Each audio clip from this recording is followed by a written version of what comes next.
शक्ति के बारे में जो अपने भारत में अक्सर होता ही है कि नारियों को देवी के रूप में पूजा जाता है। तो एक तरफ तो उन्हें देवियों के रूप में पूजा जा रहा है, वहीं पे दूसरी तरफ उनकी स्थिति कुछ अलग ही तरीके की है। तो उसी पे कुछ लिखा था कि नारी के पंखों को काटा, नारी के पंखों को काटा सदा ही ज़माने ने, लाख प्रश्न उठा दिए उसके आगे कदम बढ़ाने में। आवाज़ दबा दी जाती थी, आवाज़ दबा दी जाती थी जब भी उसने मुंह खोला था, अपने अधिकारों की खातिर जब जब उसने मुंह खोला था। शिक्षा से रखा वंचित कि शिक्षा से रखा वंचित उसको धर्म के ठेकेदारों ने सदा सुरक्षित रखा उसको बंद कर चार दीवारों में। घर के काम काज कराते कहकर उसको जिम्मेदारी कि घर के काम काज कराते कहकर उसको जिम्मेदारी, छोटी सी उम्र में ब्याह दी जाती कहकर बेटी बड़ी हो गई हमारी। नारी के सपनों को कुचला सदा ही इस जमाने ने, लाख प्रश्न उठा दिए उसके आगे कदम बढ़ाने में। तो एक कैरेक्टर है महाभारत में जिसे मतलब ये बोला जा सकता है कि उसने अधर्म के ग्रुप में रह के भी, मतलब अधर्मियों के बीच रह के भी अपना धर्म नहीं छोड़ा। तो उसी के बारे में कुछ लिखा है कि धर्म क्या अधर्म क्या मुझे ना इसका ज्ञान था, कि धर्म क्या अधर्म क्या मुझे ना इसका ज्ञान था, दिया था साथ मित्र का इस बात का अभिमान था। सूत पूत था मगर मैं था क्षत्रिय वर्ण का, तन पे था चमक रहा कवच कुंडल स्वर्ण का, सूरज का तेज मुझ में सूरज का अंश था, कुंती से जन्मा मैं राधे ये कर्ण था। शस्त्रों को सीखा और शास्त्रों को जाना था, गुरु को गुरु नहीं भगवान ही माना था, दोष बस इतना था झूठ अपनाया था, हो के सूत पूत खुद को ब्राह्मण बतलाया था। कि अपनी इस भूल का दंड घोर पाया था, अपने भगवान से ही श्राप मैंने पाया था। तो अभी ये कंप्लीट कर रहा हूँ, इतना ही लिखा है। एक है कि एक सफ़र है जो शायद यहाँ पे बैठे सभी लेखकों ने या एक नॉर्मल व्यक्ति ने भी कभी ना कभी अपनी ज़िंदगी में जिया होगा।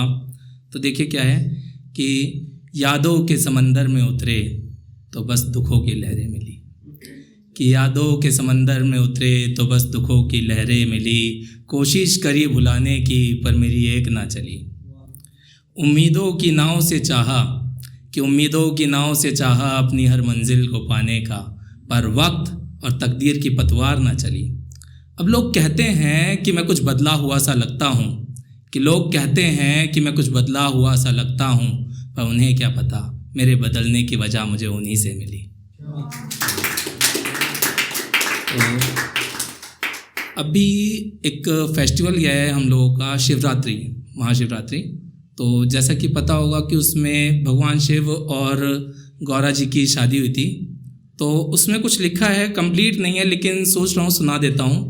तो ये है कि एक नाजुक कोमल राज दुलारी, एक नाजुक कोमल राज दुलारी, एक भीषण भयंकर विनाशकारी, एक महलों में रहा थी करती, एक शमशान का बना पुजारी, इक्को 56 भोग है भाते, इक्को अपनी भांग है प्यारी, इक्के आगे दास दासियां, एक ठहरा भूतों का स्वामी।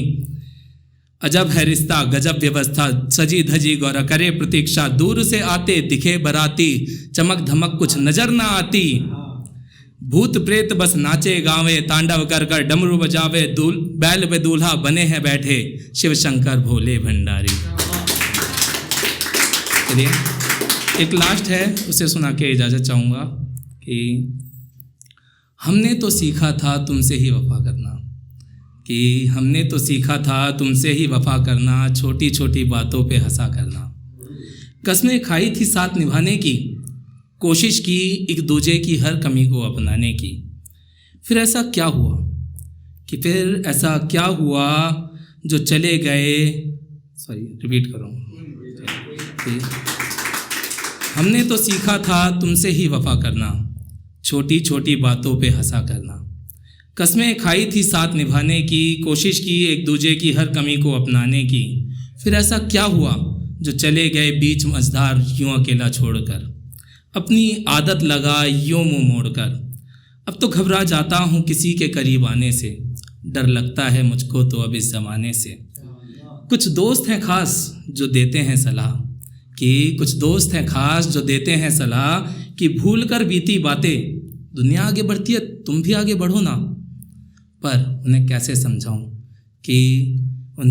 समझाऊं कि यादों के सहारे ही तो जिंदा हूँ, तेरी यादों के बिना तो चाहता हूँ बस मरना। चलिए।